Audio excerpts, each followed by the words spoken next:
Panorama group, जो सोचता है वो करता है। आपके अपने सपनों का आशियाना।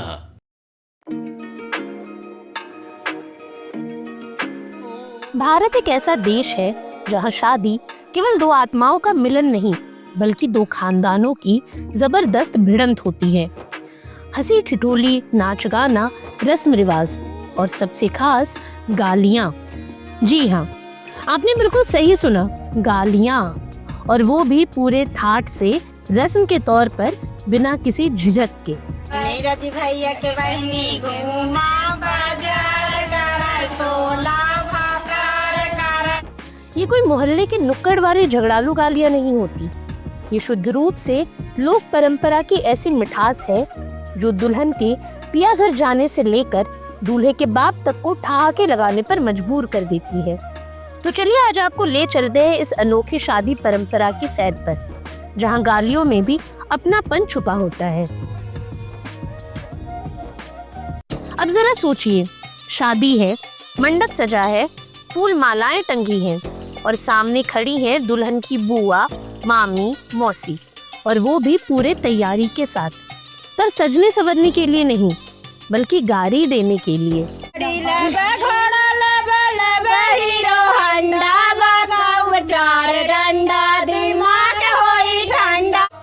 बिहार, उत्तर प्रदेश, मध्य प्रदेश, राजस्थान और खासकर मिथिलांचल जैसे क्षेत्रों में ये कोई सामान्य गाली गलौज नहीं है।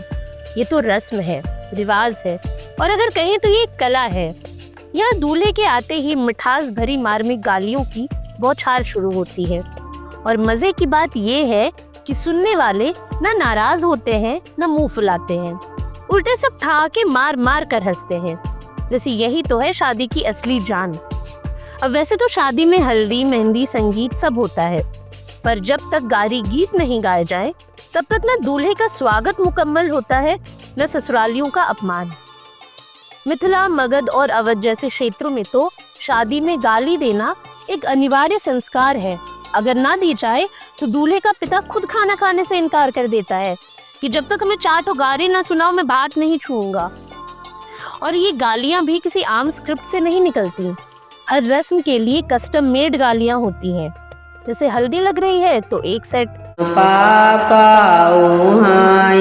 से हरा दे मांगई, जूता चुराई हो रही है तो दूसरा सेट, और विदाई हो रही है तो सिसकियों के बीच सजे धजे दर्दीले ताने।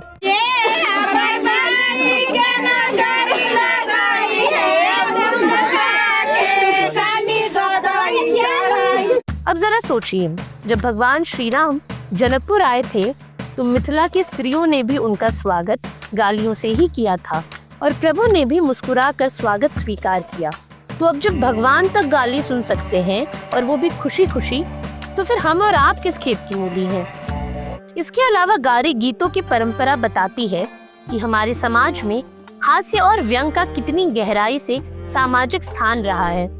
ये मात्र मनोरंजन नहीं, बल्कि रिश्तों के बीच की दूरी को पाटने का साधन है। साथ ही गाली के इस उत्सव में एक सामाजिक संदेश भी छिपा है। शादी की एक रस्म होती है मटकोर, जिसमें दलित समुदाय के ढोल वादकों को बुलाकर सबसे पहले ढोल की पूजा की जाती है, और फिर शुरू होता है गालियों का कार्निवल।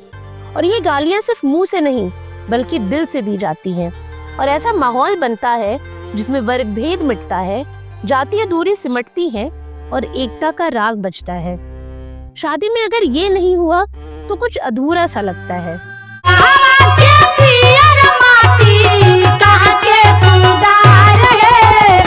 अब अगर बात करें तिलक की, तो वहाँ तो गालियाँ और भी तीखी हो जाती हैं। यहाँ दूल्हे और उसके पिता को वो गालियाँ सुनाई जाती हैं जो दहेज रूपी राक्षस को सीधे तौर पर ललकारती हैं। ये बातें गालियों में होती हैं, लेकिन इनका असर हथौड़े जैसा होता है। ये एक तरह की सोशल इंजीनियरिंग है, जिसमें चुटकी लेकर कुरीतियों पर तमाचा मारने की कोशिश की जाती है। हमारा सरवा के दीदिया के ले जा भैया, बेरोजगारी के सारे भइल बा। अब बात करते हैं उन गारी गीतों की जो शादी में सबकी जुबान पर चढ़े होते हैं। ये गीत सिर्फ लय और तुक की बात नहीं करते, ये रिश्तों की गहराई को हल्के अंदाज में बयां करते हैं। लड़की के विदा होते वक्त जो गारी गाई जाती है उसमें उसकी माँ, बहनें, सहेलियाँ दिल की बात गारियों के बहाने कहती हैं।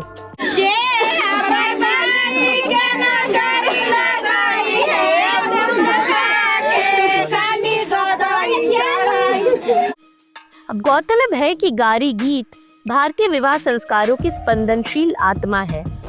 ये मात्र शब्द नहीं बल्कि वो ध्वनि है जो परिवारों को जोड़ती है, सामाजिक ताने बाने को मजबूत करती है और रिश्तों को रस और हास्य से भर देती है। तो अगली बार अगर आप किसी शादी में गालियां सुने तो बुरा मत मानिए और ये समझ जाइए कि अब आपको सही मायनों में अपनाया जा चुका है।